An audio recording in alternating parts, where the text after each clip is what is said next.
किसान आंदोलन को लेकर एक बार फिर पंजाब और हरियाणा में खासी हलचल है। दिल्ली कूच से रोकने के लिए हरियाणा पुलिस ने जबरदस्त सुरक्षा बंदोबस्त किए हैं। हरियाणा पंजाब बॉर्डर पर पुलिस ने सड़कों को खोद दिया है, साथ ही किले और अन्य बंदोबस्त किए गए हैं।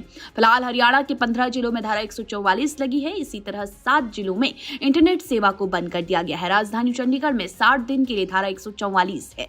जानकारी के अनुसार पंजाब से किसानों की मूवमेंट शुरू हो गई है। पंजाब के ब्यास से बड़ी संख्या में किसान ट्रैक्टर ट्रॉलियों को लेकर हरियाणा की तरफ निकले हैं। ये किसान व्यास पुल से फतेहगढ़ साहिब के लिए रवाना हुए हैं। इसके साथ ही किसान मजदूर संघर्ष कमेटी नेता सरवन सिंह पंधेर भी मौजूद हैं। पंजाब हरियाणा के साथ ही कई और राज्यों के किसान दिल्ली कूच की तैयारियां कर रहे हैं। हालांकि किसानों ने इसे चलो दिल्ली मार्च का नाम दिया है, लेकिन इसे किसान आंदोलन 2.0 भी कहा जा रहा है। दरअसल इस किसान आंदोलन का पैटर्न 2020-21 में हुए किसान आंदोलन से काफी मिलता जुलता है। पिछली बार की तरह अलग अलग राज्यों से किसान इस आंदोलन में शामिल हो रहे हैं। अब किसानों के दिल्ली घेराव को रोकने के लिए हरियाणा और पंजाब से लगने वाले सिंधु बॉर्डर पर कटीले तार लगा दिए गए हैं। सड़कों पर सीमेंट के बैरिकेड हैं।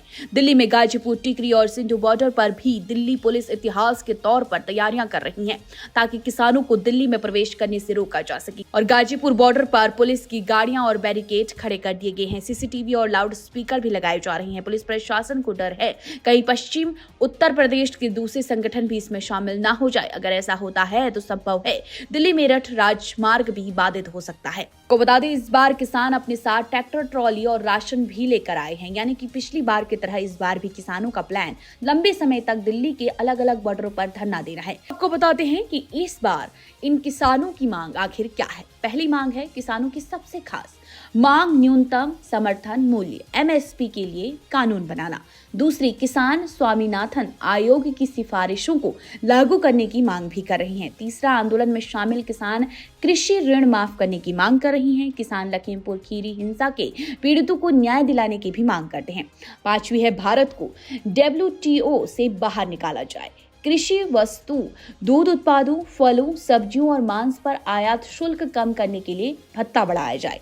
किसानों और 58 साल के अधिक आयु के कृषि मजदूरों के लिए पेंशन योजना लागू करके 10,000 रुपए प्रति माह पेंशन दी जाए। 8वीं है प्रधानमंत्री फसल बीमा योजना में सुधार के लिए सरकार की ओर से स्वयं बीमा प्रीमियम का भुगतान करना।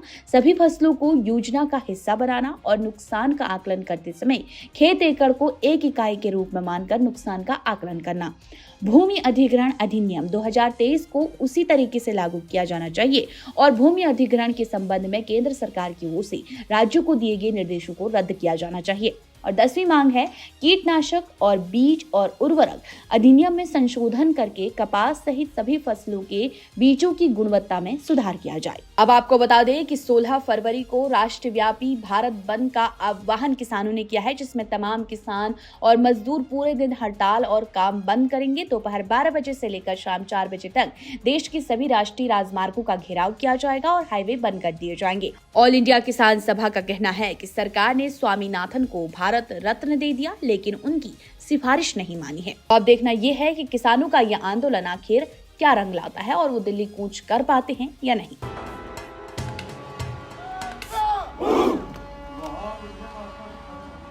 जाने के लिए कोई किसी को रोकता नहीं है, लेकिन जिस प्रकार के प्रदर्शन और जिस प्रकार के आह्वान वो लोग करते हैं वो कहीं भी डेमोक्रेसी में उचित नहीं है। आखिर पिछली बार हमने देखा है तो जाने के लिए बसें बहुत हैं, जाने के लिए ट्रेन्स बहुत हैं, जाने के लिए अपने साधन बहुत हैं, लेकिन हम ट्रैक्टर लेकर के जाएंगे और ट्रैक्टर को भी हम आगे कोई ना कोई उनके साथ हथियार बांध के लेकर के जाएंगे। हमको रोकेगा तो हम रुकेंगे नहीं।